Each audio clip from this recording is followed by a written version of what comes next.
annaga oo mahadsan aanu arrinta ka daawano shaashadaha oo hadba halka ay wax marayaan aanu la socono arrintii sidaas ahayd inaynu ku ogeyn la wada hadlaayo oo laga naqaayo waxaanu shalay ku baraarugnay iyada oo la leeyahay arrintii waa lagu kala kacay iyada oo labada dhinac waliba uu shir jaraa'id qabanayo isagoo ismahadsiinaya amba ismacaashsiinaya wataa mar kale isagoo ka hadlayay labada dhinac ee khilaafka u dhaxeeya ayaa waxa uu sheegay in ay ugu baaqayaan in xaaladda la dejiyo oo mas-uuliyad ay labada dhinac ka muujiyaan oo waa sida uu dhigaya ay garowsadaan in labada dhinac ay dalku u baahan yahay oo ay nabadgelyadu tahay mid lagama maarmaan ah islamarkaana ay ilaaliyaan waxaana uu shacabku ka codsaday in aanay dheg jalaq u siinin siyaasiyiinta loolamaysa waxaanu baaq u soo jeedinaynaa labadii guddoomiye ee wakiilada iyo guurtida ee arrinta aanu kaga nimid in halkay arrintii ku dambaysay inay bulshada reer somalilan la wadaagaan oo aanay qarinin ayaanu ka codsanaynaa oo aan u soo jeedinaynaa waxaan u soo jeedinaynaa baaq madaxweyne madax meel ka sarraysaa oo la salaaxa ma jirto madaxweynuhu marna waa madaxweyne marna waa guddoomiye xisbi oo dalkan u tartamaya isaga iyo ragga kale way u siman yihiin tartanka dalka iyo qaranka sidaa awgeed waxaan madaxweynaha leenahay madaxweyne hadday xumaatana mas-uuliyad baad ku leedahay hadday hagaagtana mas-uuliyad baad ku leedahay mas-uuliyaddaada qaado in laba doorasho keebaa la soo horraysiiya in aan dalkan dhibaato u gelin xal waa loo heli karin xalaa loo raadiyay ayaanu leenahay waxa kale oo aanu u soo jeedinaynaa xisbiyada mucaaridka waxaanu leenahay haddii dalkan danaynaysaan haddii aad beri madax ka noqotaan aad danaynaysaan sidii markii horeba aad u aqbasheen inaad mutaharaadyada aad joojinaysaan waa in maantana waayeernimo laydinka arko waa in laydinka arko nabadda iyo xasiloonida dadka iyo dalka tixgelinaya waa in laydinka arko waa in sabir laydinka arko waxaa kaloo u soo jeedinaynaa bulshada reer somalilan iyo shacbi weynaha waxaanu leenahay amniga qof kasta waa u dan wixii umusha u dana ayaa ilmaha u dana waxaan leenahay amnigiina ilaashada siyaasiyiintu way loola badan yihiine yaanay siyaasiyiintu idikicin idinkoo bulshadii ayaa laydinku guurin waa tahay kaasina waxuu ahaa sheekh ismaaciil dheeg guddoomiyaha guddiga dhexdhexaadinta haatan aanu aadno dhinaca magaalada baydhabo waxaa sii kordhaya tirada dadka ka cararaya deegaanadooda oo ay si baan u saamaysay abaarta ku dhufatay waddanka soomaaliya iyadoo boqolaal qoys oo cusub ay ku soo biirayaan xeryaha dadka gudaha ku barakacay ee ku yaala magaalooyinka waaweyn magaalooyinka dadkaasi kusoo qulqulayaan waxaa ka mid ah magaalada baydhabo oo xeryaha ku yaala ay markii horeba marti gelinayeen kumanaan qof oo marar kala duwan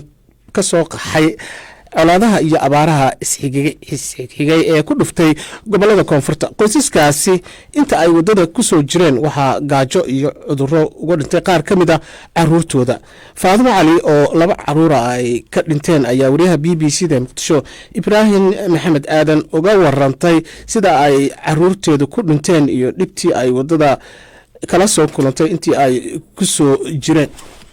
meel durbishii dhahaa ku soo lugooda 5 cunug yaa naga soo dhimatay saddex dadka dariskayga waa 2 anaa iga dhintay waa soo lugoynayna gaaramada dumi saddexlaba biyo aan soo wadana ilmihii gaajanaga dhaqaysiinta nabhaadasanamaha ila soo fiica ilaa afdubay iyo 4 maalmood ku soo jirnay hadan oo baydhabo maalin hadan dad walaal ahoo meel salbiili dhahaayana na keenay imise caruuraad wadatay adigu aniga 5 caruuraad wadatay imise wadada kaaga soo dhimatay laba iga soo dhimatay maxay u dhinteen nafaqo iyo raashin dara iyo u dhintay walaal maxaa deegaankii iyo tuuladii aad deganaydeen aad uga soo tagteen waxaa ugu soo tagnay awaar baa ugu soo tagnay beeraley ahaan beeraley waa naga awaarsadeen xoolihii waa naga dhammaaday haddii xoolihii dhammaan beerihiina awaarsadeen 4 sano waayna wax u helaynin oo roob ugunaynin awaara xoolahana iska dhuli jirnay 4 sano xoolihii haddii dhammaadeen haddana ku badbaadin soo gashay magaalada iska gaara la gashay magaaladii sidii ku soo gaarnay baydhabo ku soo soconayo wixii naga soo dhammaadeen 3 aroora inta la imaaday imise habeen iyo maalmood baad waddada ku soo jirteen 4 habeen iyo 4 maalin maxaad la soo kulanteen dhibaato adduunyada waa ka soo barbaray muuse ofarni lugahayna waa dhiigashteen anagoo rafaad dadka taagannahay waa ku walaal ee baaburii soo saaray tuulada ma soo gaarsiiyey imise qoys baad ahaydeen 70 qoys waa ahaynay 70kiinuba ma hal deegaan baad ka timaadeen mise deegaano kala duwan hal deegaan la ka maanay meel kale ma ka soo bixin darbishii la ka soo baxay markaad baydhabo timaadeen maxaad la kulanteen waxaa la kula qof walaal ee wax nasiibay wax nasiibsan arkinayna dadka dariska oo Soomaalida ay wax noo soo qaraantay labadan bari igu soo kusnaa baahida hadda idinku daran ee idin haysaa maxay tahay waa in raashin loo qeeno irdaal loo qeeno lacag mahaysan in aan ugu shuban in baahida aan bariimin bariisi iyo duuba waxa uu tahay waxa loo qeeno wax idin yimid iyo cid idin soo gurmatay maya soo gasho wax nasiibsan ilaa hadda laga joogo abaartan oo kale deegaanka hore ma u soo martay abaarta hore xooladan heeran hadda ilaahay markiisa badan hadda abaartan ku kulul hormaarsan abaartan iyo jiilaalkani aad buu kululaa abaartan ama hormaarsan hordhaa abaarta dhici jirta xoolaha isaga difaaci jirnay xoolihii waa naga dhammaan hadda waxaa u baahanahay inaan بدر درس إنه الناس اللي جاهز دراسة من الأساس عندنا كسارني. تدبعتن كقيس هل من ميد ولا دكتين؟ هل بدنا دكتور ما تعلو وصل بس ورد دلال وصل تغيير وصل صارني. waa tahay taasina waxay ahayd faadimo cali oo u ramaysay wariyaha b b c da ibraahim maxamed aadan haatan aanu aadno dhinacii facebooka iyo aaraada dadku arintan ay kasoo dhiibteen waxa uu leeyahay faarax maxamed oo gaalkacyo kasoo qoray runtii waa arin aad u xanuun badan qoysaska ay abaartu soo barakicisay ee ilmo yaryaraa ee ay wateen jidka uga soo dhinteen ayuu waxay u baahan yihiin dadkaasi in gacan la siiyo cabdisalaan cali oo jooga magaalada muqdishona waxa uu leeyahay qoysasa abaartu saamaysay inta ay wadada kusoo jireen ay arrinta ka dhinteen runtii aad baan uga xumahay waxaadna moodaa in abaar aad u daran ay uu dalku wajahayo 12 sano ee lasoo dhaafay taas oo macluul badan ay ka dambayso sida uu sheegay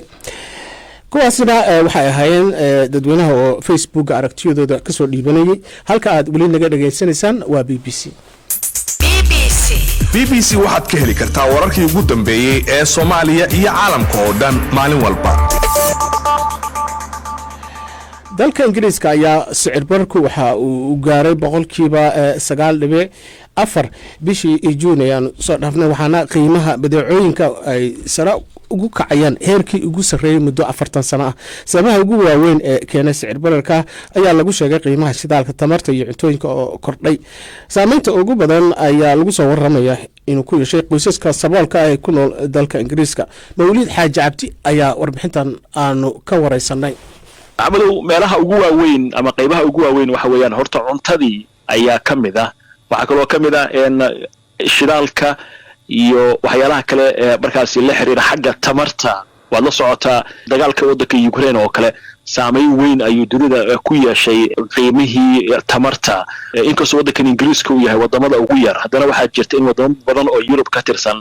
ay ka soo qaadan jireen tamarta waddankaasi Ruushka marka taa waa idin la joojiyo cunaqabataynta awgeed taasi waxa la oran karaa marka saameyn badan bay keentay waxa kaliya aan qaaliyoobin waxa weeyaan waa baabuurta caadiga la isticmaalay iyo telefishinada laakiin wax walba sicir bar ayaa ku dhacay shiilow waxaana markaas muuqata in xagga shidaalka wax ugu weyn uu yahay dadka qaarkood waxay ku leeyihiin gawaaridii waa iska dhigeenaa gaari kale ma wada karno sababtuna waxay tahay shidaalka awgiis marka laga tago shidaalka iyo tamarta iyo waxyaabaha kale ee ugu waaweyn ee keenay sicir bararkan maxaa kamid ah dalka Ingiriiska gudihiisa shaqo la'aanta horta way jirtaa waliba arrimahan dhan waxay ku soo aadayaan xilli waddanka ay ka jirto xaalad siyaasadeed oo ra'iisul wasaarihii uu iscaasilay oo xafiiska u banaynayo xisbigiisuna imika ku tala jiraan inay sameeyaan isbedel waxaana jirta markaas isbedelka laftigiisa in xisbiyada mucaaradku ay ku dhaliilayaan xubnaha u tartamaya hoggaanka xisbiga qofka noqon doona ra'iisul wasaaruhu bay waxay leeyihiin ma aanay soo bandhigin wax qabad lagaga bixi karo arrintan marka shaqo la'aantii markaad fiiriso dadkii oo kule xitaa waxa arkaysa qofku oranaya 3 shaqo ayaan ka shaqeeyaa si aan nolosheeda u dabaro shaqo la'aantu way yartaa waxa kale oo dhibaatada ka jirta oo arrimahan dhibaatada dadka ku keeni kara ugu weyn mushaaraadka dadku qaadanayeen baan kordhin sicir bararka dhinacani wuu ka kordhay dadka laakiin dakhliga soo geliyay ayaa yar nolosha kalena way cirka isku shareertay marka taas waxay ka mid tahay waxyaalaha ugu waaweyn inkastoo dawladdu hadda ay leedahay waxaan qabanaynaa sida Nadiim Zahawi oo kale oo wasiirka maaliyadda uu leeyahay qorshan wadana wax kaga qabanayno laakiin haddana gudoomiyaha bangiga dhexe Andrew Pay wuxuu leeyahay waxa laga yaabaa arrinta inay ka darto laakiin dawladdu waxay leedahay arrintan waxa kamayn doonaa sanadka soo socda 2023 waxa laga yaabaa arrintan inaan xakamayno wax ka qabanno Soomaalidu waxay ka mid tahay dadka dalka Ingiriis ee halka ku nool marka sidee bay u saameysay arrintan markan sida gaarka Soomaalida uga hadlo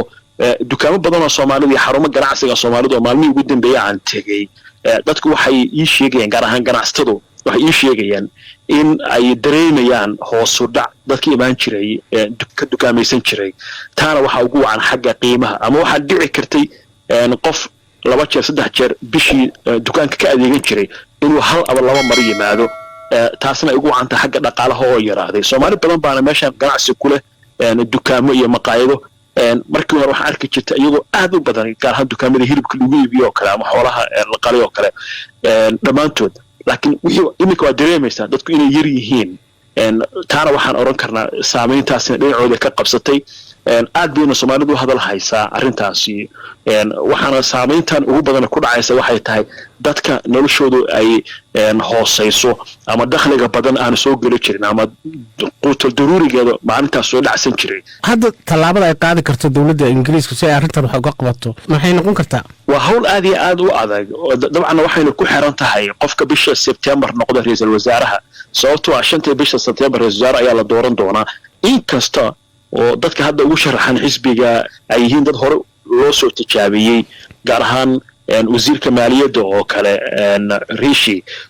dhamaantood marka la fiirsho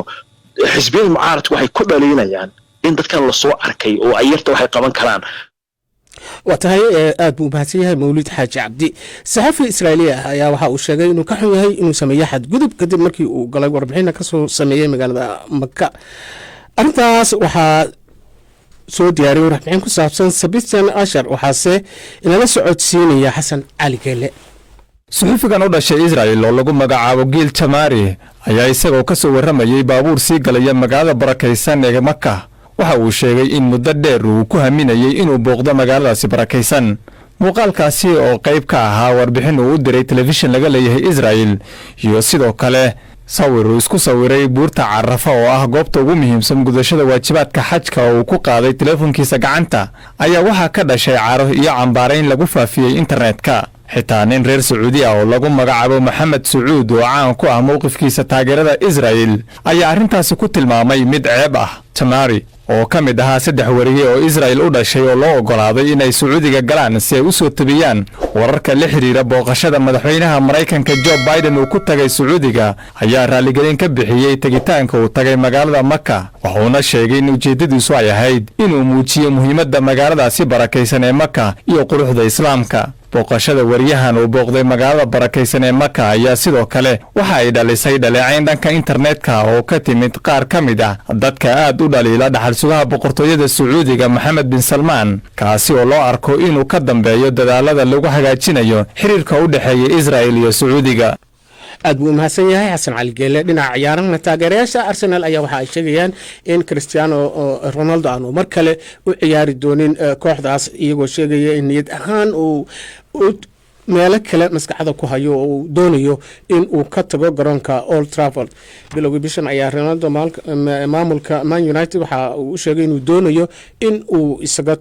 kooxdaasi oo markaas uu ku biiro suuqa wax kala iibsiga iyadoo haatan ay jiraan ciyaartooy fara badan oo la kala iibsanayo haatanna baafintii baafinta waxaa si wada jira stuudiyaha b b c da ee magaalada nairobi idan kaga soo tabinaya anigoo ah caasha siciid xasan iyo faysal bishaar aligo mahadsanid caasha baafinta ugu horeysana maanta waxay naga soo gaartay qadre cabdiqani axmed oo joogta laascaanood waxay baafinaysaa amal cabdiqani waxaa ugu wardambeysay ayadoo ku sugan yiman sanadii 2010 haddaba haddii ayna maqlayso amal cabdiqani ama way jirta cid garanayso fadlan warkeeda ha la gaarsiiyo qadre cabdiqani axmed ayadoo wix waraha loo sii marsiin karo xafiiska baafinta bisha cas ay ku leedahay laascaanood. cabdirasaaq cumar ismaaciil oo jooga hargeysa waxa uu baafinayaa karaame cabdi nuur waxaa ugu wardambeysay isagoo ku sugan liibii 2009 haddaba haddii uuna maqlayo karaame cabdi nuur ama bay jirto cid garanaysa fadlan warkiisa hala gaarsiiyo cabdirasaaq cumar iyadoo wixii waraa loo sii marin karo xafiiska baafinta bisha cas ee ku leedahay hargeysa. kaltuun cabdiraxmaan axmed oo joogta kulaal waxay baafinaysaa nuuro cabdiraxmaan waxaa ugu wardambeysay iyadoo ku sugan talyaaniga sanadii 1990 haddaba haddii ayna maqlayso nuuro cabdiraxmaan ama bay jirto cid garanayso fadlan warkeeda hala gaarsiiyo kaltuun cabdiraxmaan axmed iyadoo wix war ah loo sii marsiin karo xafiiska baafinta bisha cas ay ku leedahay laascaanood. axmed nuur cabdi khadaab oo jooga hargeysa waxa uu baafinayaa maxamed cabdi khadaab waxaa ugu wardambeysay isagoo ku sugan nigeria 1996 haddaba haddii uuna maqlayo maxamed cabdi ama bay jirto cid garanaysa fadlan warkiisa hala gaarsiiyo axmed nuur iyadoo wix waraa loo sii marin karo xafiiska baafinta bisha cas ee ku leedahay hargeysa. khadiijo axmed ciise oo joogta tukarraq waxay baafinaysaa ladan axmed waxaa ugu wardambeysay iyadoo ku sugan liibiya sanadii 2014 haddaba haddii ayna maqlayso ladan axmed ama way jirto cid garanayso fadlan warkeeda hala gaarsiiyo khadiijo axmed ciise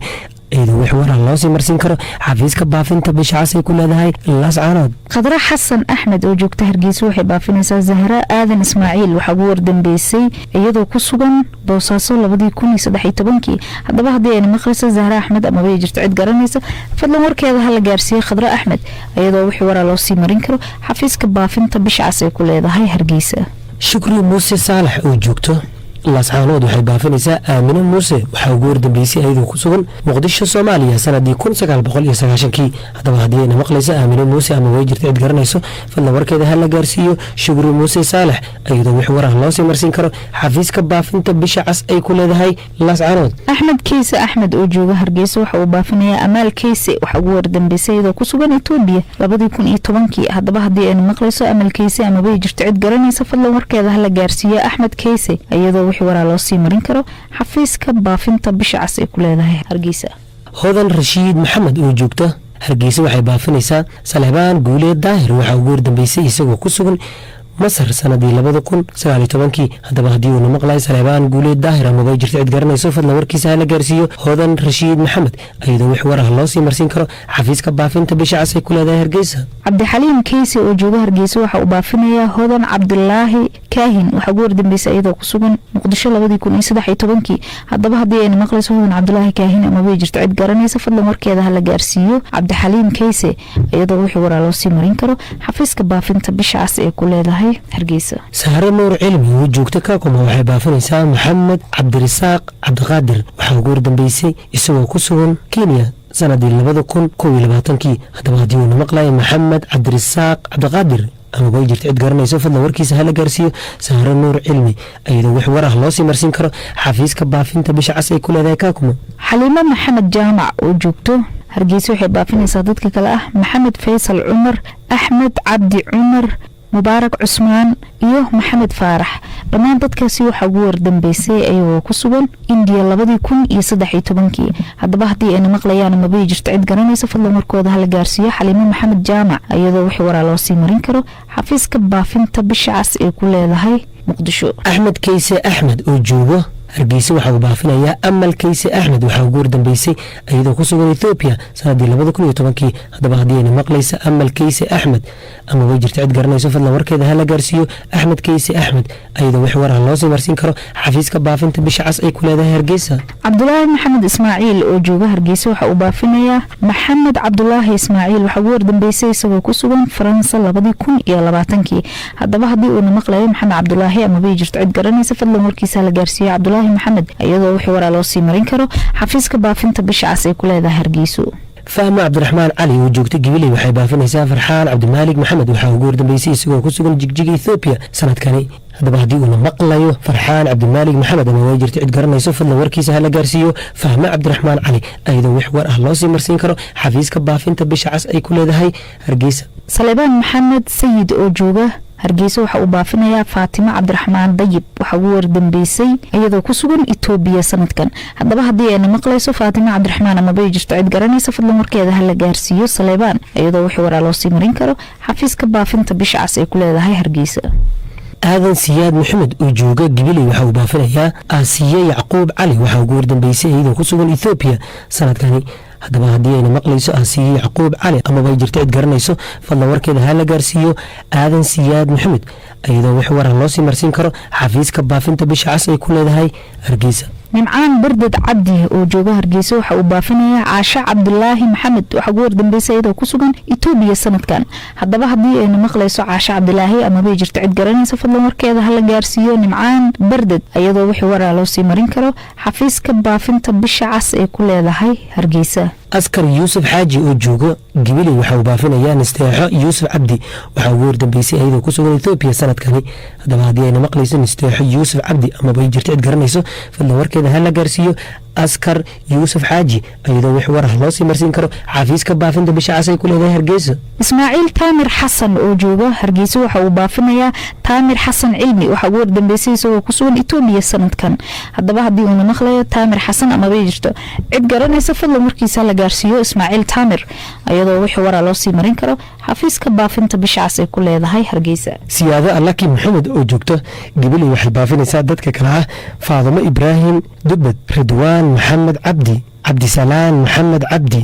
mukhtaar maxamed cabdi iyo mahado cabdi daahir. dhammaan dadkaasi waxaa ugu wardambeysay iyagoo ku sugan Itoobiya sanadkani. haddaba haddii ayna maqlayaan ama bay jirto cid garanayso fadlan warkooda hana gaarsiiyo siyaado allaki maxamed iyadoo wix war ah loo sii marsiin karo xafiiska baafinta bisha cas ay ku leedahay hargeysa. muuse cali mudan oo jooga boorama waxa uu baafinayaa bashiir muuse waxa ugu wardambeysay isagoo ku sugan Sacuudiga 2020. haddaba haddii uuna maqlayo bashiir muuse ama bay jirto cid garanaysa fadlan warkiisa la gaarsiiyo muuse cali mudan iyadoo wix waraa loo sii marin karo xafiiska baafinta bisha cas ay ku leedahay boorama. nimco yuusuf ismaaciil oo joogta hargeysa waxay baafinaysaa cabdicasiis axmed waxa ugu wardambeysay isagoo ku sugan dalka Spain sanadkii 2021. haddaba haddii uuna maqlayo cabdicasiis axmed ama bay jirto cid garanayso fadlan warkiisa hala gaarsiiyo nimco yuusuf ismaaciil